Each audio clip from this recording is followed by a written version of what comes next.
Aloha! I'm Jason Schwartz from the Maui Arts and Music Association, you know me. And I'm sitting here with Airielle, my co-host and co-hostess.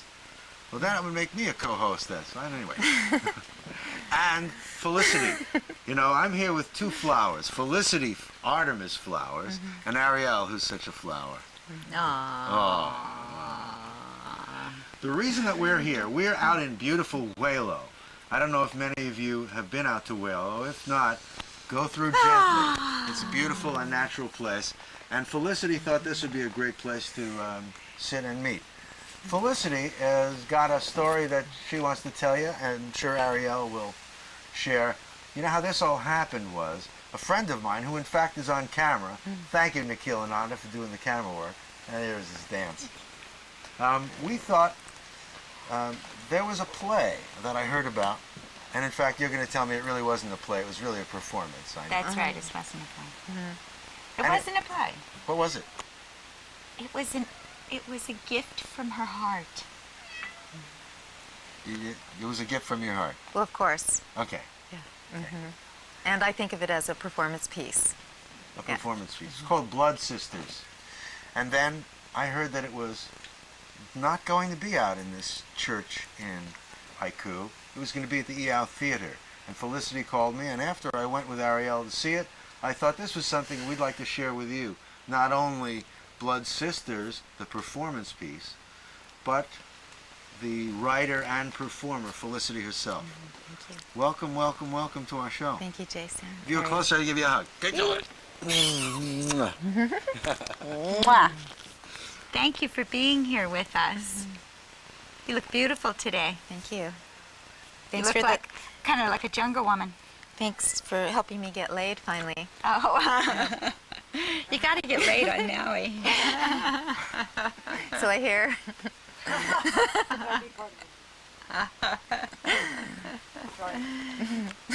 I'm purposely giving you room to start talking. If you don't, Oh. cut. So It was really good. I was looking for you to go I was there. just starting to say that about the. Okay, I'll we're start. live. I'll lead You it go. in. It's for you. okay. We're live. Ready? 3, 2, 1. So Blood Sisters, that was really, to me, it spoke from your heart. But speak to us about that wonderful creation of yours that we all enjoyed so much. Let's tell our audience what Blood Sisters was about, if you would. Well, first of all, I wanted to address whether it was a play or a performance piece. Oh, please, yeah. To me, the difference between the two is that a play would be a story where the actors would be pretending to be different characters and to give their message. Whereas a performance piece, it's definitely me, and I'm using the characters in order to say what I have come to Earth to say. So I think that's one of the main differences between That makes a lot of two sense. forms. I like that definition. Yeah. Yeah, well, you definitely do use those characters, and you use them beautifully. And she takes 3 different characters and makes them hers in a very unique way. They're actually archetypes, ancient archetypes of goddesses that our collective unconscious have held for thousands of years. And so what I'm doing is we can say that I'm channeling them, but really I don't feel that. I feel like I'm embodying them, and as we all do, as all women do, embodying the archetypes in a contemporary context, with a contemporary message brought back from the ancient world into our times when we need it the most. Well, let me translate that into English. I'm going to bring it down. There were 3 different aspects of a character that are embodied in every woman. Yes. What are they that you portrayed? Well, the 3 that I've identified and that I portray, the first is Artemis, and she is the goddess who represents female autonomy and the sacredness of our autonomous, self-defined womanhood. How does that feel to you guys? Okay. And She who is the uncolonized, untamed, and inculturated female. The second archetype is... I think that's a little scary for most what's an guys. uncultured? Yeah. It's a woman who discovers herself and creates herself from moment to moment and doesn't take directives from the directors What of culture this says world. she has to What do. culture says she has to be or do or look like or act like, but creates and invents her own personality, her own character, and her own path.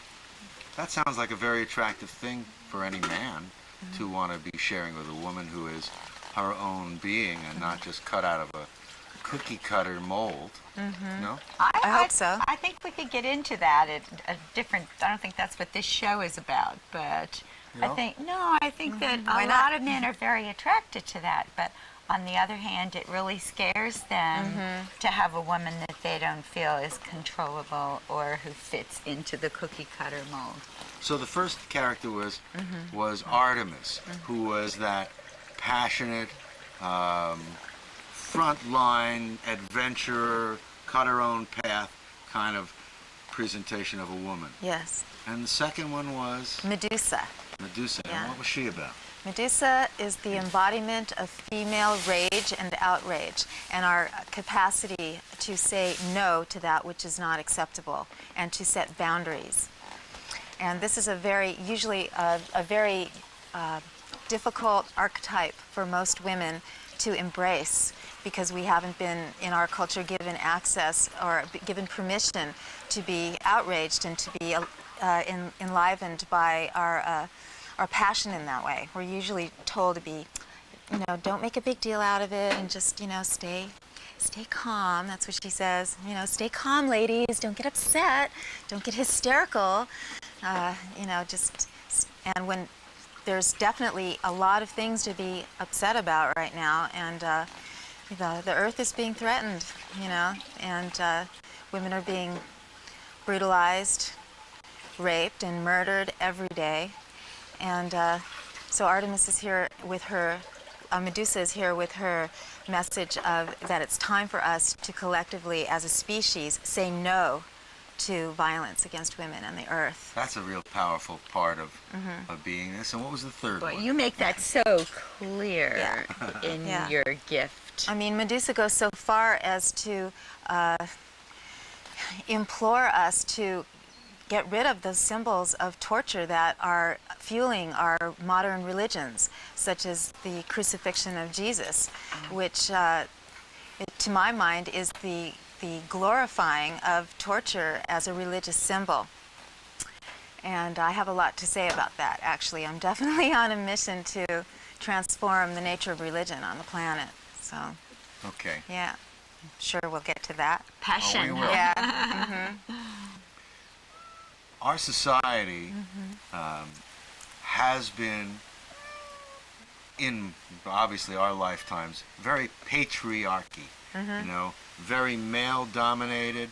I think most men have come to understand, most of the people that I know have come to understand that that the masculine and dominant, aggressive needs a balance. Yeah. And appreciate women more. I know here on Maui there's a great awareness of the power of women Yeah. and an awareness of the concept of goddess, even by those in the Christian kind of faith. They're aware that there's more than just a focused way.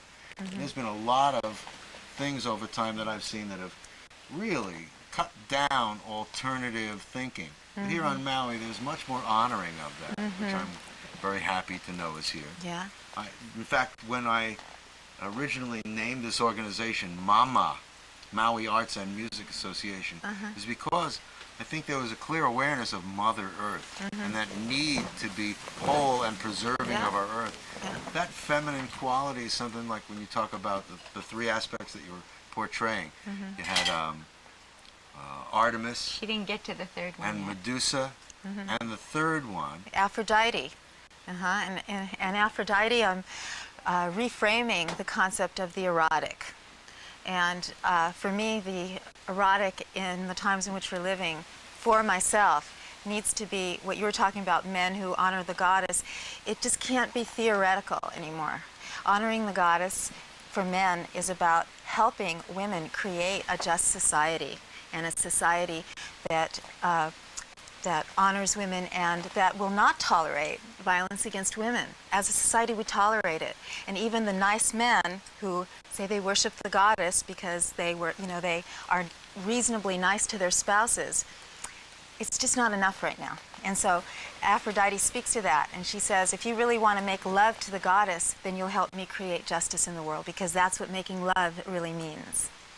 And I learned that from John Lennon and Yoko Ono, which I credited on my program, that concept of using that erotic charge to create justice in the world. That's an interesting charge. Thank you for explaining that. I saw the piece, but I didn't put your exact message there so clearly together. That's why so many people see the show 2 and 3 times. Yeah, it's a great show. So if you have the opportunity, go see it. She really speaks from her heart. And I must say, for me, it brought up a lot of emotion. You know, I went through a gamut of emotion with you, from joy and playfulness to anger and deep sadness. And it just takes you through wonderful feelings and things that we all really need to be aware of, you know. And we're not.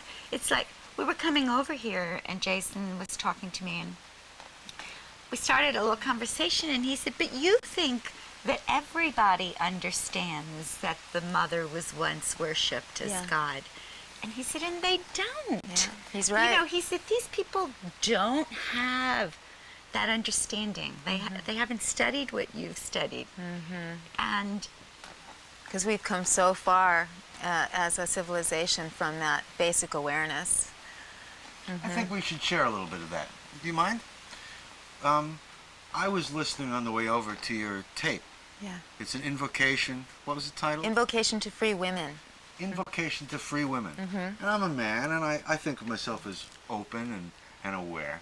And as I was listening and realizing that our society has really focused so much on the man, and it's really only in the last 1,500 or so years, that before that, our society was very clearly honoring of women, that life came from woman and a womb, and then there was suddenly a refocus on God, who created life without honoring that it came from a female form. Without acknowledging. Without acknowledging a most natural process. It got very unnatural and supernatural. Right. No wonder it's so hard for many of us to embrace religion easily. well, there are some guys that say they can do that. Well, that they don't need a woman. It's not reflected in the society that we're living in, I'm is all I'm saying. And that was really a very big one for me to really hear again, and you know, wake me up to that fact, because you know, To remember. Yeah, really, very much so. Have you been doing this work for a long time? I've been performing this particular piece for just about a year now, but it took me about 4 years to create it. And so I've been performing it as I was creating it. This is my first performance piece ever. It's very, very powerful. Thank you. You guys are going to watch Blood Sisters when you see it, and I think that all of you will find it's the kind of thing you say, God, I'd like to see that again. So I hope that we're going to see some performances here on Maui, and if you're fortunate enough to get an opportunity to go, I hope you'll all come out and share with it. It was like a tip of an iceberg, because the subjects that we talked about from it are very significant. We could take just any aspect. Yeah. For example, as we're sitting here, I'd like to really back away and see you guys share about aspects about it and about this whole work, because you've been a student of you've been a goddess for a long time. I am a daughter of the goddess, yes. Right. And I am the goddess. Yeah. As I've are been we all. always feeling here on Maui, like you say, there's a cursory awareness and acknowledgement of a woman. Yeah. But now, what is our next step? I'd like to hear what you feel is real. What do we do? I mean, I can say I'm honoring of a woman. I'm not into rape when there's abuse. I'm not into that. I'm into equality. Right. What kind of things do you mean? And how can we all, who are feeling so empowered, Yes. do something to be helpful in that. Great question. I'm grateful for that question. Yeah. Oh, good. It's big on my mind right now, actually.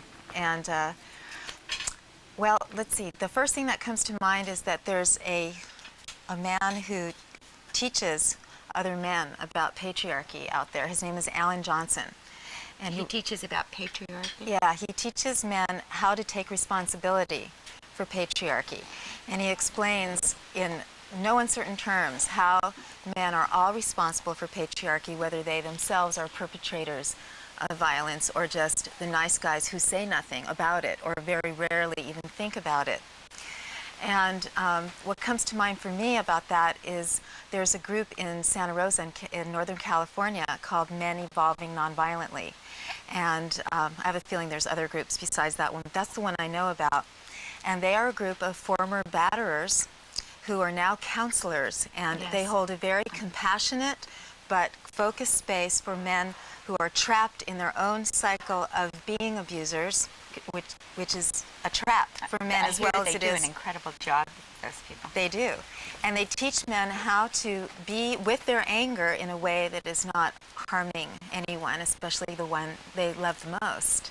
Here in Maui, there's a group called ATV, Alternatives to Violence, Is that right? which has been, I in fact am familiar with them through someone that I did acting with, Joe Amica, who was very active in that program.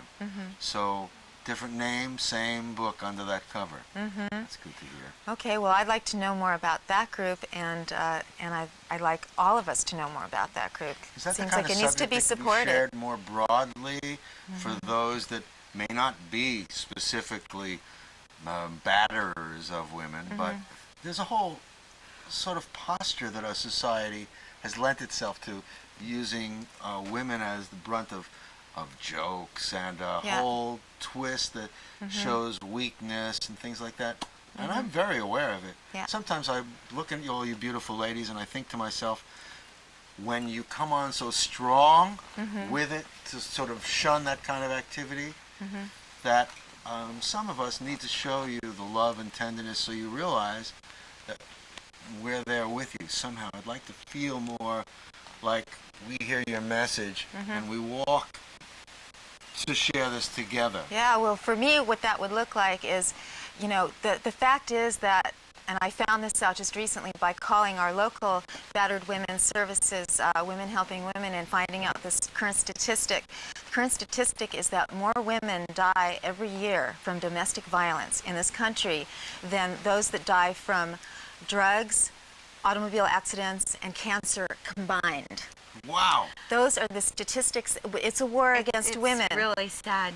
So what I want to see, at the very least, is men who traditionally have pretty loud voices and big forums to use those loud macho voices to express their outrage about that particular reality that we're all a part of, that we're all affected by and complicit in some way or another, and to help us dismantle it and take it apart and make it different. There's so much power in all of us, and there's so much power in the masculine, in the male psyche and persona. And I once did see a man doing that. I saw him raging about it, about the destruction of the earth from his, you know, from his guts, from his kishkas, you know. And I started to cry. I was so happy with the vision of a man who uses his macho masculinity to say this such important thing, because that's what it is. Being gentle with us is a part of it, and helping us in various ways equalize, you know, the economy, and in helping us, you know, sustain ourselves and all of that stuff. That's so important too.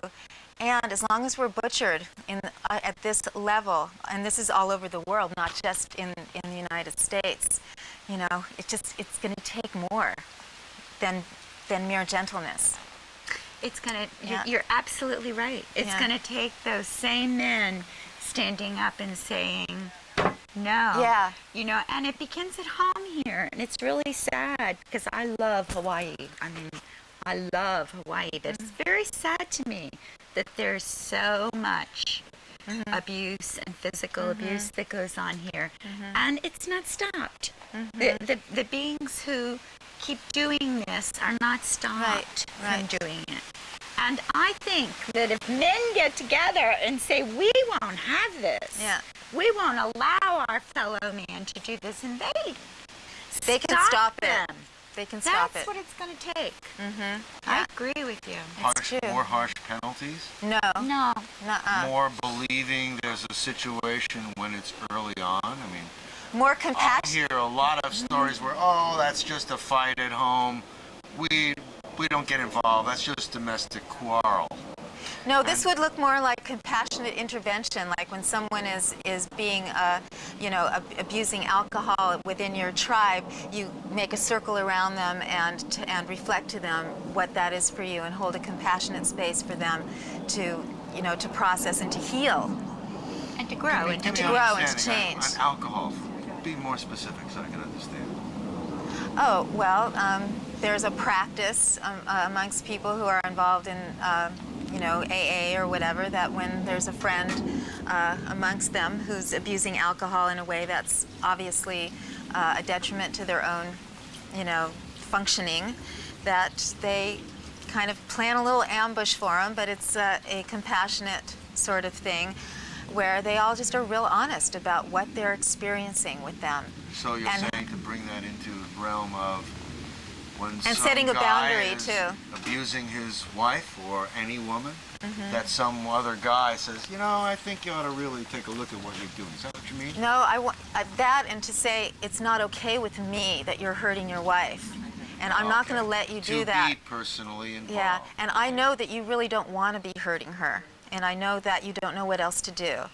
And so let's talk about that. Let's talk about what other ways there are to be with anger other than harming someone else.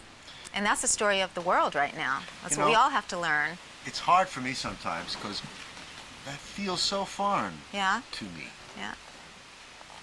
Others may say, well, you do it with your words, because you have such a sword with your words. And I'm sure that that's also another emotional sword, abuse. that we all have to be keenly aware of. Yeah. But you can use your words as weapons, and it's also violence. and then it becomes a real duel, and women are really good with those words too. That's where I find, are on a much more equal playing field than on the physical brawn kind of a thing. But I think we really, all of us, have to learn to treat each other gently with more love and compassion, whether we're men or women. I'd like to see a whole change. And that makes me immediately think of the matriarchal society. Yeah. It makes me really realize that difference that you were portraying of the very brash and male and aggressive and handle it through physicality rather than something soft and gentle and involving, that's how I separate when I think of men and women. And I often know that, to me, even in myself, it's the combining of both of those elements that make me feel balanced and whole. And I think you're bringing up the ancient, we call it matristic societies, because we don't perceive that as another kind of hierarchy. So it's not necessarily matriarchy, but more a society that prioritizes mothers and children as the highest priority in the society. How do we take care of the mothers and the children? The human mothers and children, the plant mothers and children, the animal, all of that. And how did we get from there to here? Which, some disciplines say it's not important why, and I disagree, because I think it helps us figure out how to reclaim those things that are lost to us, to figure out how they were taken from us. So I really think that the evolution of patriarchy had a lot to do with the evolution of patriarchal religion, and that those religions that teach us to worship everything other than life itself and women in nature are what has programmed us to abuse and trash women and nature. And I see those as the same violence, and they both come from the hatred of life, and that is taught to us by patriarchal male god religions. And I'd say that that's pretty much summarily true. And basically, I feel that if a religion doesn't this is the thing I want to say the most today. Oh, This please. is right. This is the thing that I've been waiting days to say to you. Okay. And that is that if a religion does not specifically teach the worship of life itself, the natural world, and women who give life, then it's teaching not to worship those things. It's teaching that those things are not important, they're not even worth mentioning. And there is the religious disrespect for life itself that's taught through these religions. Is there or have there been any groups, I want to say women's group, but any groups inside these religions that have been more aware in these last years to bring those things to the forefront and make those religions more responsive I will and say, more aware? yeah, the goddess is definitely infiltrating into those religions. You know, she's definitely diabolically thwarting them and bringing in this message. Diabolically thwarting, that's a whole other interesting little twist. So when you, She is, and the goddess's message is love. I mean, that's the bottom line of her message. And if you go into a lot of churches It's love today, and reverence for life. Exactly. Yes. Love and reverence for For life. life, Of all forms. of all forms. And it's interesting to see how even the churches are changing, but it's not happening fast enough. And in order for it to happen fast enough, we each and every one of us have to be out there partaking and participating Yes. and sharing. We want to go into this infiltration of the goddess of the female into the church a little bit more. Huh? So, Well, recently I saw it was on Ted Koppel's Nightline, actually, just a few years ago. They showed this phenomenon of the goddess being introduced into Christian churches. And here they showed these large audiences, groups of women gathered together and blessing each other in the name of Sophia, the goddess of female how wisdom. exciting! It's really exciting. Oh, really? Yeah. And I was watching it, my mouth was just, ah! And, on Ted Koppel's Nightline at, prime time, that's what the nation was watching. So she's back. There's no doubt about it. And Hey, Mom. she's definitely getting in there. She is. She's getting in there big time. And, one of the things I think is so beautiful is how many female ministers we have now. Especially on this island. Well, Maui is unique. I have to say that I think Maui is a little different than the rest of the world. Well, it is and it isn't. My perception, I haven't been here very long, but I've been definitely paying attention. And it feels to me like a microcosm of the world. The only difference that I've seen really is that it's much more fun to be homeless on Maui. Oh, that's for sure. So it's not like there's no homeless people, but they're all like happy. But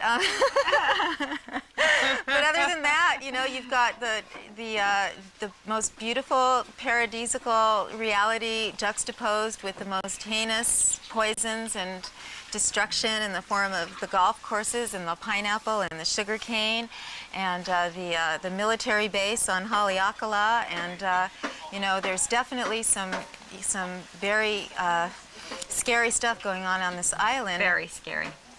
Yeah. And around it. And there's a lot of denial, which furthers my perception of the microcosm of the universe. Here Good we've point. got spiritual enlightenment and denial of the dangers to this beautiful place that we worship. That's a really good point. Yeah. Well, I really believe that if you can get enough people to hear this message that you're putting across, Yes. that you can make a difference. Which is why we wanted to help you Thank with you. this show. Yeah. And I think that infiltration is wonderful. But I agree with what you said earlier when you talked about the males getting behind you to make the difference, because I really think that that's going to do it. Yeah.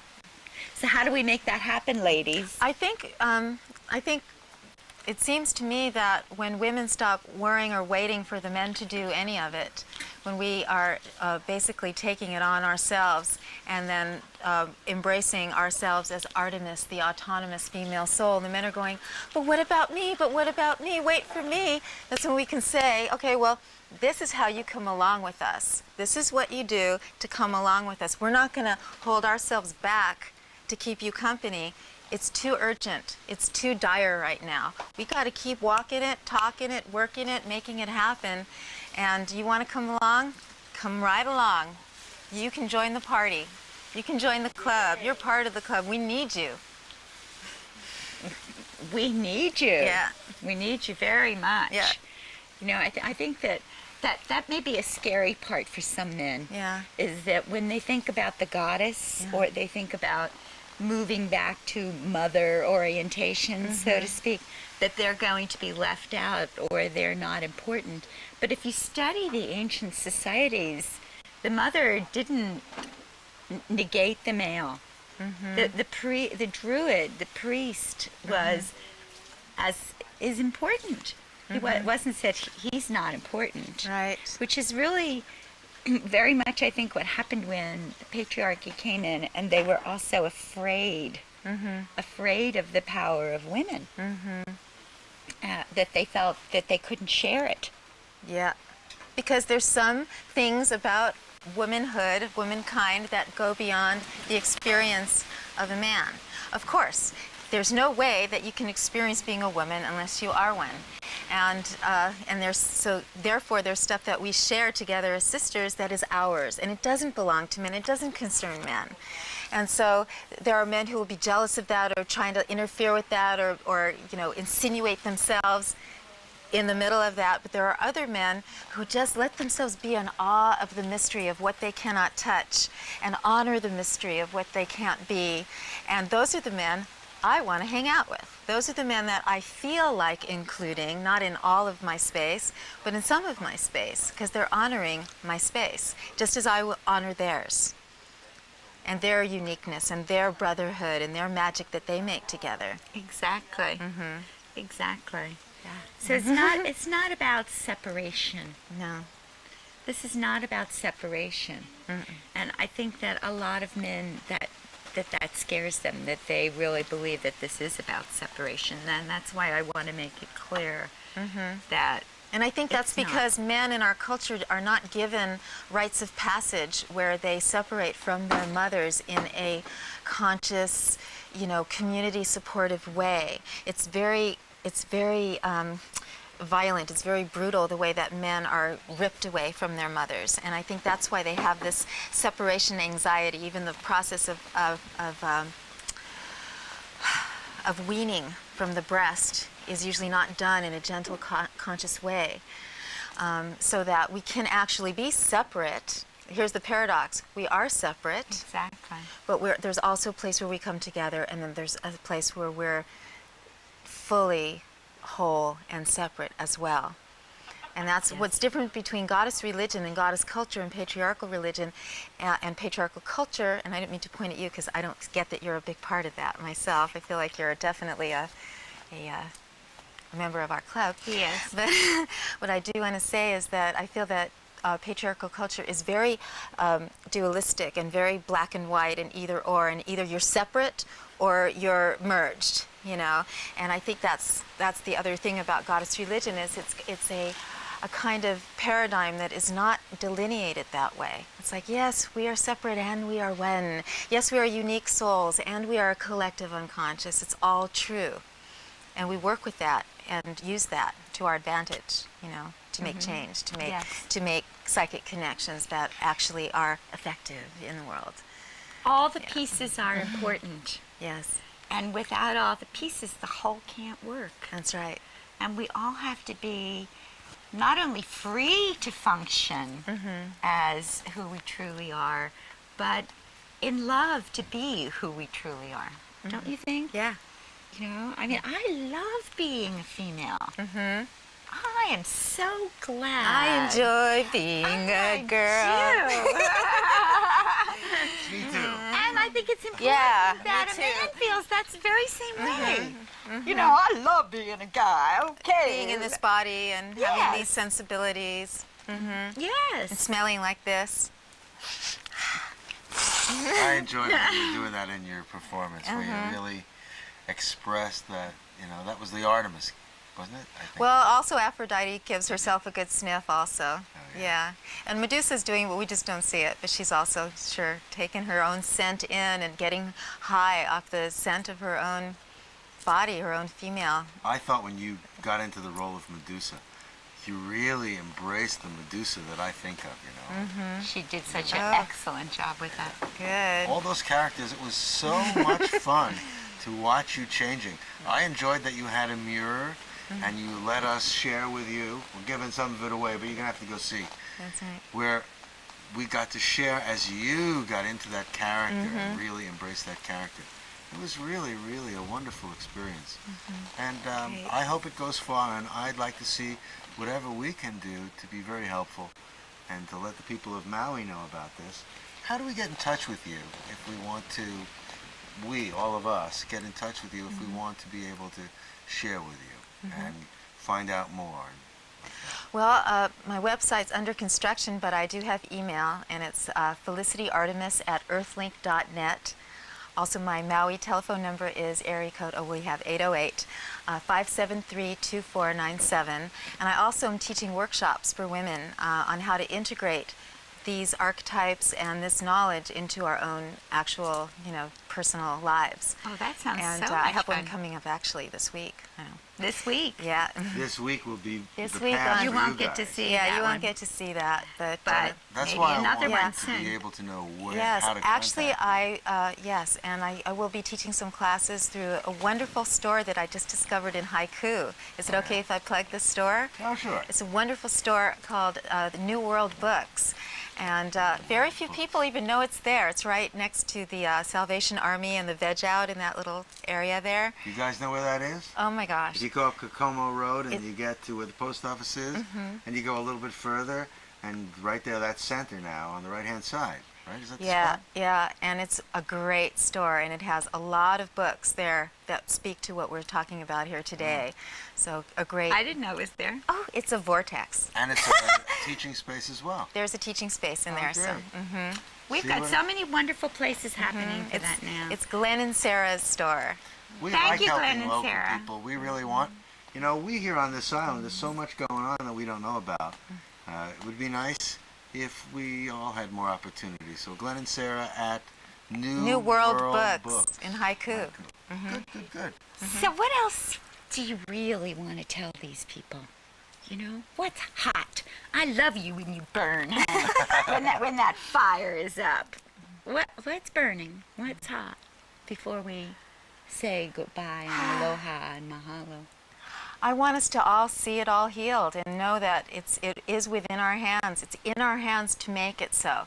And there's a lot of just incredible energy and charge in this community that I've had the wonderful honor and grace of participating in celebrations and parties and ceremonies, and I want us to dedicate all this energy to getting rid of those influences here that have destroyed the culture of this land and destroyed the spiritual base of this land, which is earth-based. Just like Native American culture and all indigenous cultures is earth-based, meaning worshiping the earth as the highest deity. I want us to reclaim that as a culture here on this island. And if we can do it here in this microcosm, we can do it everywhere. And that's why I came to Maui, because I feel like I want to be a major tweaker of the system, a major mover and shaker in that direction. And as long as I live, that's what I'm going to do. Yay. Yeah. Well, honey, you shake, rattle, and roll really good. And you put your message out really well.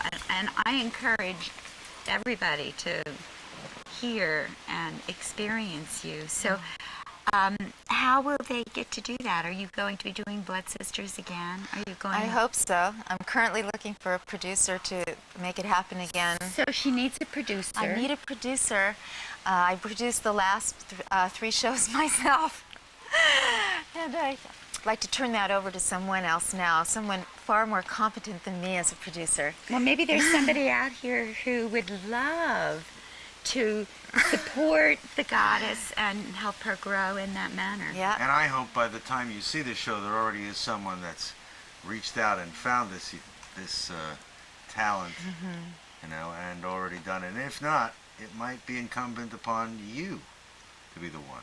Yes. So, that. And they can also contact me with regard to video. I'll be taking orders for a video that will be coming out of the show, of the performance of Blood Sisters, That's good to know. which the subtitle, by the way, is 3 Outrageous Acts to Empower Womankind. So. 3 outrageous acts. Outrageous and kind, they go together, or it just happens? Of course they go together. They do, don't they? They're not mutually You get that? exclusive. A lot of times I find myself repeating things and aiming, things toward the audience. I'm sure that this is maybe new to you if you haven't watched me, but I play with our audience a little because I know that some of them.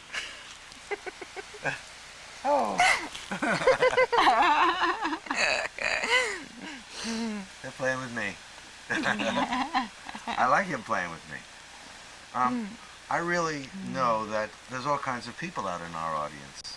Some of the people are already keenly aware of the things we're talking about, and some of them, this is a whole new subject.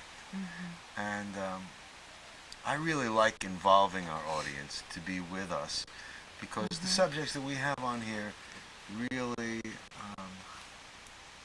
I hope, open the minds and hearts of people to get involved with such important and passionate things,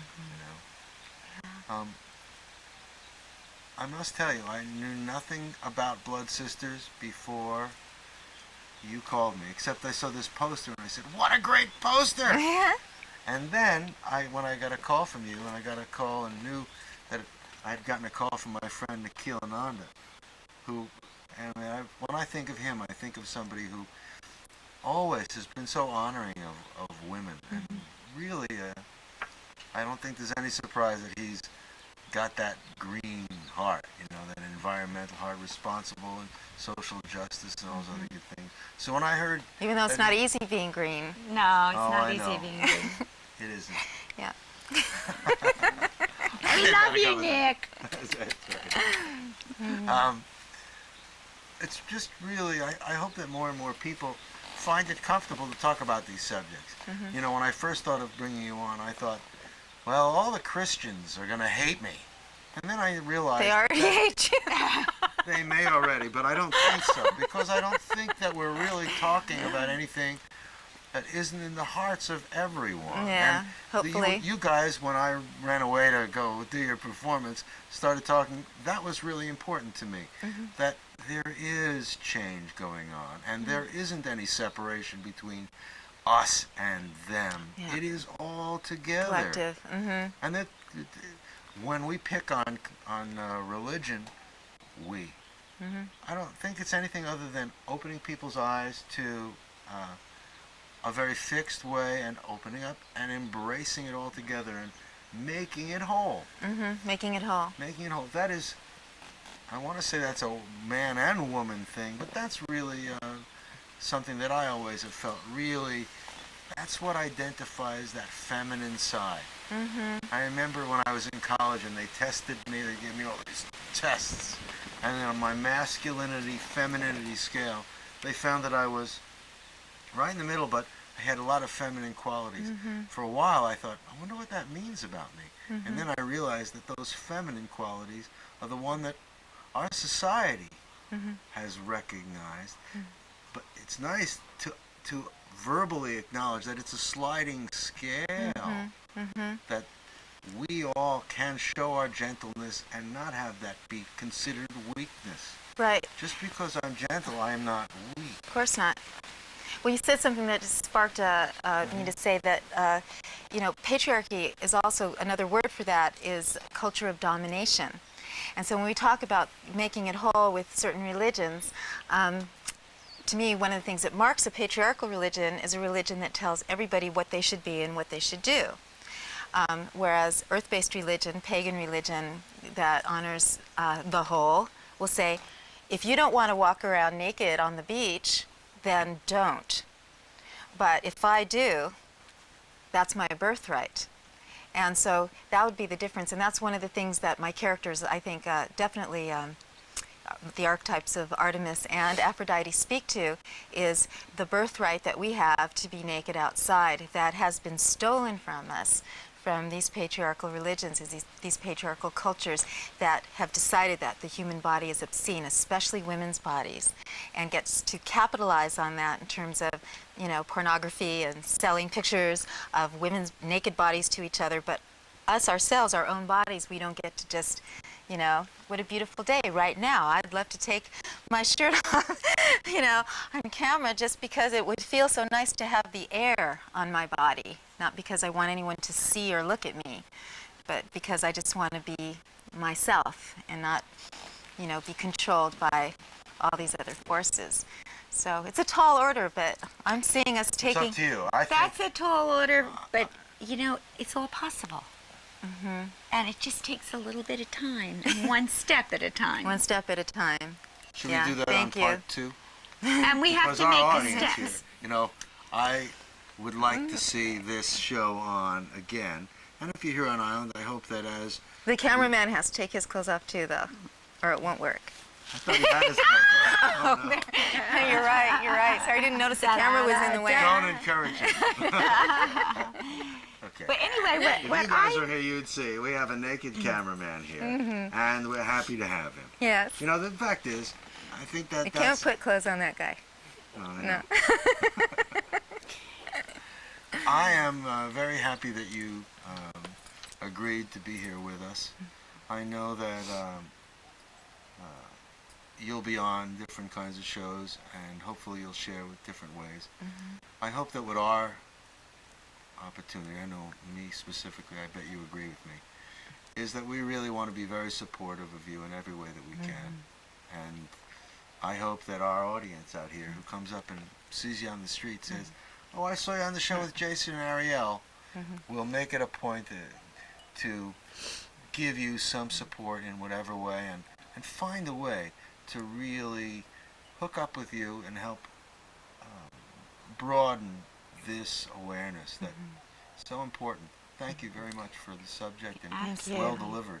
Thank you so much. And anybody who feels so pulled as to help to move this forward, you know, yay, Yay. contact our beautiful goddess here and give her your assistance and your help and your love. So what I was getting ready to say before was I would love to do this again with you, you and I, and maybe we can have a little more intimate talk. But also what I want to do is to bring together a group of women, a little panel, a little panel of women representing the different cultures Beautiful. here, so that we can do a show with that. Like And- Beijing, like Yes. the Beijing conference. Yes, and how we can get these changes to happen and get our microcosm here on Maui I will to drink be to that, and that shall happen very soon. And so good. Must it be? It's a conspiracy. It is, and we're all involved.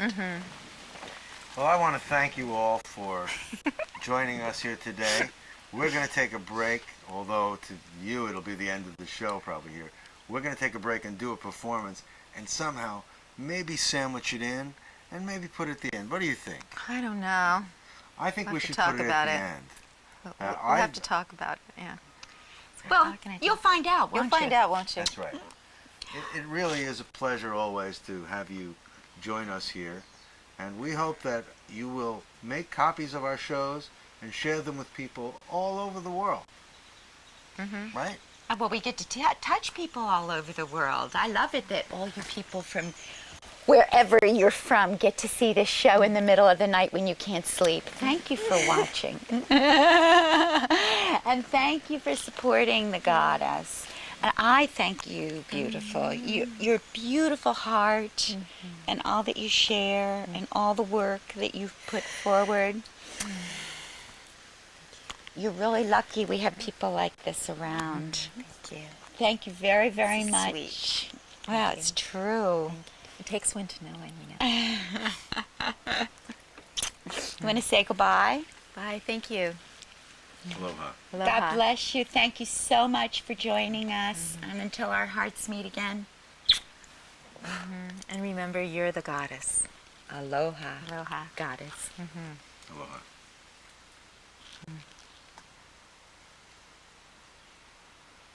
As time went on, the woman and the snake entered their dance at each other.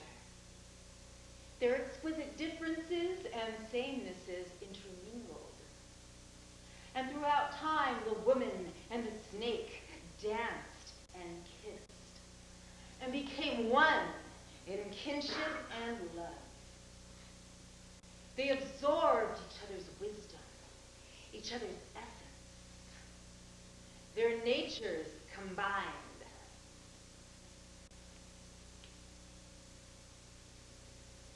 And Medusa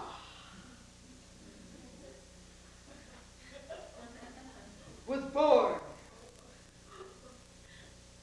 I am Medusa, the original snake monster mommy you've all heard about. But I am here now to tell you my story. My real story before it was rewritten by the fabricators of the fatherland. I am the ancient serpent goddess of the Libyan Amazons. I am female wisdom. The serpentine wisdom of cyclic regeneration. The awesome power of the bleeding womb.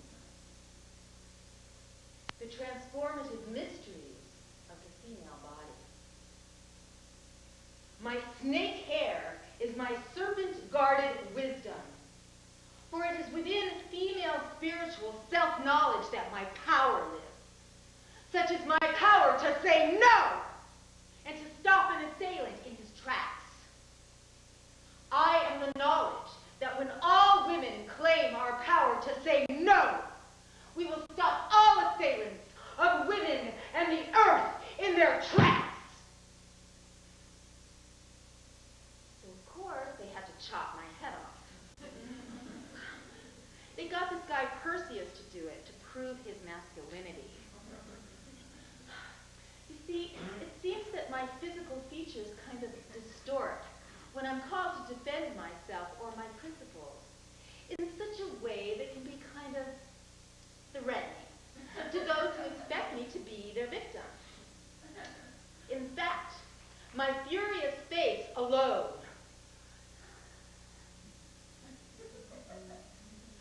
can petrify an assailant and turn him to stone. My furious face is my tool of survival. And so he chopped my head off while I was sleeping to forbid female fury. And then they say, Perseus used my severed head to vanquish his enemies, because with it, he could turn men to stone. He used my head to butcher millions, twisting my meaning completely around. Mass murder is not what I'm about. This intentional distortion of my essential truth makes me mad! And my sanity is contained within my madness.